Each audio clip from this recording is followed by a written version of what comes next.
Hi hello అందరికీ నమస్కారం అండి. మీరు చూస్తున్నారు జేపీ అగ్రిటెక్ యూట్యూబ్ ఛానల్. నేను మీ జనపతిని.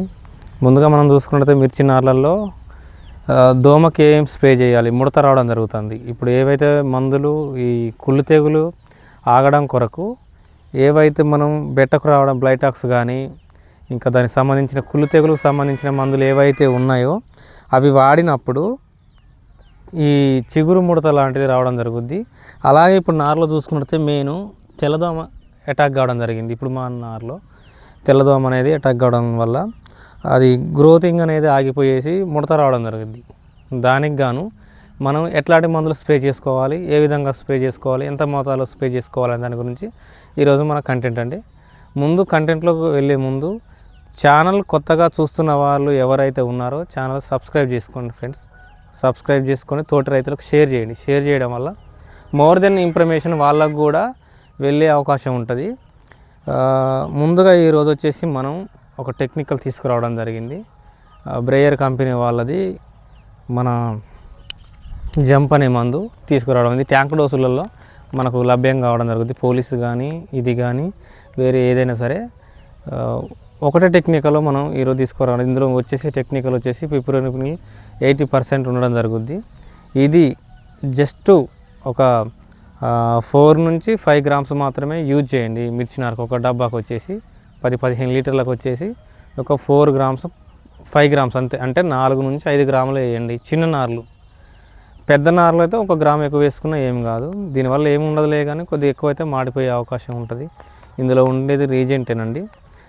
ఇది వచ్చేసి ఈ తెల్లదోమకు పర్టికులర్గా, అలాగే ఈ ముడత నుంచి మనకు చక్కటి పరిష్కారం. ఇంకొకటి ఏంటంటే ఇది దొరకని రైతులు ఎవరైతే ఉన్నారో బ్రేయర్ కంపెనీ కానీ నాగార్జున కంపెనీలో దొరికే కాన్ఫిడర్ అనే మందు ఉంటుంది. దాన్ని కొంచెం డోస్ తగ్గించి స్ప్రే చేయండి. ఇట్లాంటి మందులు చేసినప్పుడు ఎక్కువ డోస్ పడ్డప్పుడు ఏమైందంటే గ్రోత్ రావడం, అలాగే ప్లస్ మాడిపోవడం జరుగుతుంది. ఎక్కువ డోసు హెవీ డోసు పడ్డప్పుడు మాడిపోవడం జరుగుతుంది. అందుకనే నేను మరీ చెప్తాను. 15 లీటర్లు వచ్చేసి ఈ జంప్ అయితే ఏదైతే ఉందో 4 గ్రామ్స్ అలాగే 5 గ్రామ్స్ అంతవరకే డోస్ అండి. తగ్గించుకున్నా పర్లేదు కానీ పెంచమాకండి. ఇది మాత్రం ఈ రసం పీల్చే పురుగుల వల్లనే మనకు ముడత రావడం జరుగుద్ది. ఇది ఎటువంటి పురుగుకి అయితే ఎట్లా పనిచేయదు, ఓన్లీ తెల్లదోమకే. కాబట్టి మీరు 4 నుంచి 5 గ్రామ్స్ స్ప్రే చేసుకుంటే సరిపోద్ది. ఎస్ఫేట్ మాత్రం కంపల్సరీ స్ప్రే చేయకండి. ఆర్తియన్ కానీ అలాంటికి సంబంధించిన మందులు అసలు స్ప్రే చేయకండి. ఎందుకంటే బాగా అది హెవీగా గ్రోతింగ్ రావడం జరుగుద్ది, తర్వాత ఇబ్బంది అయ్యే అవకాశం ఉంటుంది. అక్టారా స్ప్రే చేసుకుని ట్యాంక్ ప్యాకెట్లో మనకు అక్టారా కూడా దొరికే ఛాన్స్ ఉంటుంది. దాన్ని అట్లాంటివి మనం స్ప్రే చేసుకున్నప్పుడు ఈ తెల్లదోమ నుంచి మనం ఈ నారుని, మిర్చి నారుని అనేది కాపాడుకోవడం జరుగుద్ది. మెయిన్ సమస్య ఇంకొకటి ఏంటంటే ఈ దశలో మళ్ళీ వర్షంగాలి పడ్డట్టయితే ఇప్పుడు అందరి కూడా పంటలు పెట్టే స్టేజ్లో ఉండడం జరిగింది. దాంట్లో ఇప్పుడు కనుక మళ్ళీ వర్షాలు పడ్డట్టయితే మనకు మెయిన్ సమస్య ఏంటంటే ఆకు రాలడం జరుగుద్ది. ఆకు రాలడం జరిగినప్పుడు మనం అప్పుడు ఏ మందులు స్ప్రే చేసుకోవాలని కూడా ఈ వీడియోలో మనం చెప్పుదాం. అప్పుడు బిఎస్ఎఫ్ కంపెనీ వాళ్ళది ప్లాంటోమైసిన్ మనకు మార్కెట్లో దొరకడం జరిగింది. అది వచ్చేసి మనం ట్యాంక్ వచ్చేసి 20 గ్రాముల నుంచి 15 గ్రాముల నుంచి 20 గ్రాముల లోపే నారుమడికి ఎప్పుడు కూడా మనం తోటకైతే ఎప్పుడైతే వాడతామో ఆ డోస్ ఎప్పుడు కూడా ట్యాంక్లో కన్వర్ట్ చేసి ఎప్పుడు వాడకూడదు. ఒక 5 నుంచి 6 గ్రాములు లేదా ఒక 10 గ్రాములు తగ్గించి వాడుకోండి. ఇంకోటి ఏంటంటే మన తోటలలో చెప్పే మందులు అన్నీ కూడా తైవాన్ స్ప్రేయర్కు సంబంధించిన డోసులు మనం చెప్పడం జరుగుద్ది. ఇక్కడ నార్మల్గా వాడుకున్నట్టయితే మనం బ్యాటరీ పంపులతో వాడుకుంటాం కాబట్టి కొద్దిగా డోస్ తగ్గించుకోండి. ఈ డోసు కనుక మనం ఆ డోస్ తెచ్చేసి తోటకు మనం 10 ట్యాంకులకు 8 ట్యాంకులకు కన్వర్ట్ చేసుకొని దీనికి నార్మల్లకు యూజ్ చేసుకున్నప్పుడు మాడిపోవడం అలాంటివి జరుగుద్ది. ఇంకొక మందు వచ్చేసి ఈ మెయిన్ ఆకు రాలకుండా ఉండడం కోసం, అలాగే ఎక్కడన్నా ఒకటి ఇన్ని రోజులు మనకు మొదలు కూలడం జరిగింది. ఇప్పుడు మళ్ళీ కనుక వర్షాలు పడే ఏరియాలు ఎక్కడైతే ఉన్నాయో పైనుంచి కిందికి కూలడం జరిగింది. 2 రకాల కుళ్ళుడు ఉంటుంది ఇందులో. కొన్ని మధ్యలో నుంచి కిందికి కూలడం జరుగుద్ది, కొన్నేమో చివరి భాగాన్ని నుంచి స్టార్ట్ అయ్యి మొత్తం కిందికంట ఏరు వ్యవస్థ వరకు కుళ్ళిపోవడం జరుగుద్ది.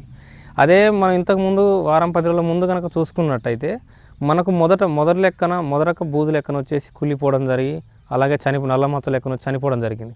ఇక ఇప్పుడు ఈ నారు వచ్చేసి 8 ఆకులు ఆల్మోస్ట్ 20 రోజులు నారు కావడం జరిగింది. ఇట్లా నారు ఏదైతే ఉందో ఇక మొదలు కూలడం ఆగిపోద్ది, కంప్లీట్గా ఆగుద్ది. ఇప్పుడు అగైన్ మళ్ళీ వర్షాలు పడడం వల్ల కింద నుంచి మొత్తం మొదలుకంటే కులడం జరుగుద్ది. దానికి మనం బిఎస్ఎం కంపెనీ వాళ్ళది మెరివాన్ కానీ, కొద్ది కాస్ట్ ఎక్కువైనా కానీ మెరివాన్ కానీ ఇలాంటివి వాడుకుంటే, లూనా ఎక్స్పీరియన్స్ కానీ, ఇలాంటి అసర్బో కానీ ఇలాంటివి వాడుకుంటే ఫంగిసైడ్లు ఖచ్చితంగా మంచి రిజల్ట్ వచ్చే అవకాశం ఉంటుంది. ఏది చూసినా కానీ ఫ్రెండ్స్ నార్మల్కి అనేది డోస్ తగ్గించి కొట్టుకోండి. ఒక రైతు నాకు ఫోన్ చేసి చెప్పడం జరిగింది, గడ్డి మందు కొట్టిన పంపుతోటి నారకు తెలియకుండా అది నారకు కొట్టినామన్నా దానివల్ల ఇబ్బంది జరిగిందంటే ఎప్పుడైనా కానీ రైతులు అనేది జాగ్రత్తగా ఉండండి. ఇప్పుడు ఎవరైతే కొంతమంది రైతులు గడ్డి మందులు కొట్టి పక్కకు పెడతారో వాళ్ళు అడగకుండా తెచ్చుకొని అట్లా కొట్టడం వల్ల చాలామంది నష్టపోవడం జరుగుతుంది. ఇయర్లీ ఏదో ఒక చోట కంపల్సరీ ఇట్లాంటి కేసులు మనకు చూస్తూనే ఉంటాం, న్యూస్లలో చూస్తూ ఉంటాం, పర్సనల్గా కూడా మనం ఫేస్ చేస్తూ ఉంటాం. ఇలాంటి నుంచి కొద్దిగా రైతులు అవగాహన తెచ్చుకోండి. పంపులు కడిగి వాడుకోండి. మీరు కొట్టిన పంపు అయినా సరే కడిగి నీటి కడుక్కున్న తర్వాతనే వాడుకోండి.